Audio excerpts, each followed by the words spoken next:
একে তো রোজকার ব্যস্ততার জীবন শুরু, তার উপরে সকাল হলেই তো বাচ্চাদের স্কুলের প্যারা আছে। আসসালামু আলাইকুম এভরিওয়ান, কেমন আছেন সবাই? আশা করি সবাই আল্লাহর রহমতে ভালো আছেন। চলে আসলাম নতুন একটি ভিডিও নিয়ে। এই তো ভিডিওটি শুরু করলাম সকাল থেকেই। সকাল সকাল উঠেই রান্নাঘরে না ঢুকে এই যে প্রথমে চলে আসলাম বেলকুনিতে আমার যে গাছগুলো লাগানো আছে, এদের আসলে সকালবেলা উঠে না দেখলে এক ঝলক আমার ভালোই লাগে না। তো এই তো দেখলাম যে কয়েকটা ফুলও ফুটেছিল।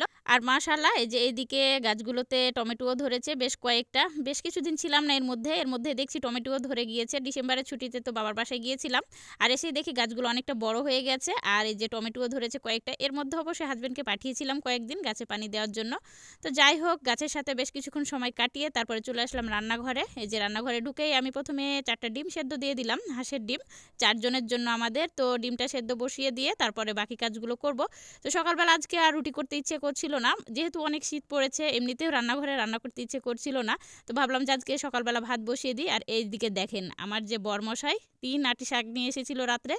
তো কোনো রকমে কাটাবাছা করে নিয়েছি আর এভাবে রেখে দিয়েছিলাম, ফ্রিজেও রাখা হয়নি। তো যাই হোক, শাকগুলোকে ভাবলাম যে এখন ধুয়ে পানি ঝরাতে রেখে দিই, যেহেতু অনেকটা বেলা হয়ে গেছে।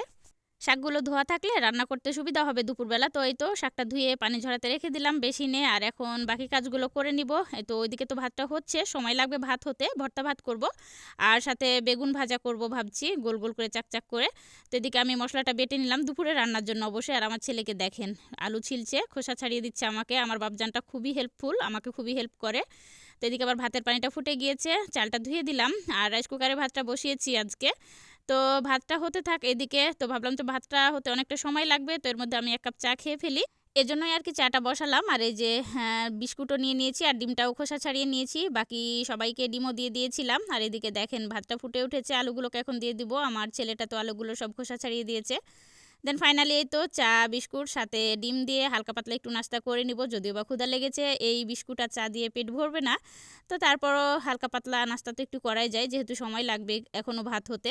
তো ওইদিকে আমি চা নাস্তা করে আবার চলে আসলাম রান্নাঘরে। বেগুনগুলোকে কেটে নিয়েছি গোল গোল করে, একটা অবশ্য বেগুন কেটেছি কারণ বাচ্চারা হয়তো বা বেগুন ভাজা খেতে চাইবে না। ওরা ভর্তা হলে ওদের মানে খুশি ওরা হয়ে যায়। তো এই তো বেগুন আমি গোল গোল করে কেটে লবণ হলুদ মাখিয়ে এখন তেলে ভেজে নিচ্ছিলাম। আর বেগুনগুলো একদম ফ্রেশ ছিল। এখন তো সব বেগুনই ভালো, কিছুদিন আগে খুব একটা ভালো বেগুন পাওয়া যেত না, খালি পোকা থাকতো। এখন সব বেগুনগুলো এতটা সফট, ভেতরের দিকে খুব একটা বিচি থাকে না। তো বেগুনগুলো ভেজে নিলাম আর এখন ভর্তার জন্য এই তো ফোড়নটা ভেজে নিব। এভাবে পেঁয়াজ আর শুকনো মরিচ ভেজে ভর্তা খেতে খুবই ভালো লাগে। হাজব্যান্ড অবশ্যই কাঁচা মরিচ কাঁচা পেঁয়াজ দিয়ে বেশি পছন্দ করে। তো আমার আবার এটা ভালো লাগে, আমার ছেলেরও খুবই পছন্দ এই যে শুকনো মরিচ আর পেঁয়াজ ভেজে আর কি। তো যাই হোক, সবার পছন্দ মাথায় রেখে এক একজনেরটা এক এক দিন করতে হবে। তো ফাইনালি তো ভর্তা বানিয়ে বেগুন ভেজে আমি খেতে বসে গিয়েছি, ওদেরও খেতে দিয়ে দিয়েছি। ডিম আর আমার জন্য ভাজিনি, যেহেতু একটা ডিম খেলাম সেদ্ধ। তো যাই হোক, আমার আজকের ভিডিওটি এ পর্যন্তই। সবাই ভালো থাকবেন।